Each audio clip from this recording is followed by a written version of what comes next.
अस्सलाम वालेकुम रहमतुल्लाहि व बरकातुहू। जैसे कि आप तमाम लोग जानते हैं कि दिल्ली में बैठी हुई सरकार, कम्युनल सरकार ने वक्फ अमेंडमेंट बिल लागू किया है और उसको प्रेसिडेंट ने साइन भी किया है। तो इस मामले को लेके all India Muslim personal law board ने और all India Muslim personal law के बैनर के अंडर ये तय पा गया है कि हम सब मिलके एक एहतजाजी रैली जो 27 तारीख को अप्रैल के महीने में होगी, नगरेश्वर स्कूल से लेके जगत तक ये रैली होगी और 4 तारीख को बड़ा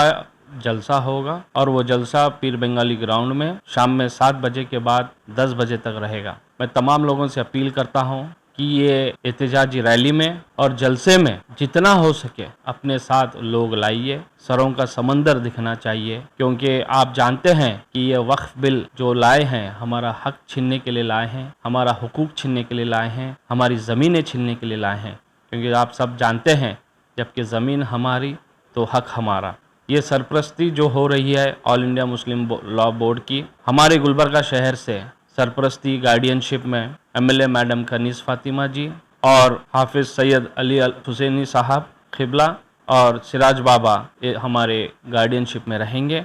तमाम मसलक के और ऑर्गेनाइजेशन के लोग भी साथ में जुड़े हैं, कमिटीज़, एनजीओज़ और दूसरे बिरादरान लोग भी हमारे साथ जुड़े हुए हैं। तो मैं तमाम लोगों से मैं रिक्वेस्ट करता हूँ, पुरज़ोर अपील करता हूँ कि आप लोग तादाद में इस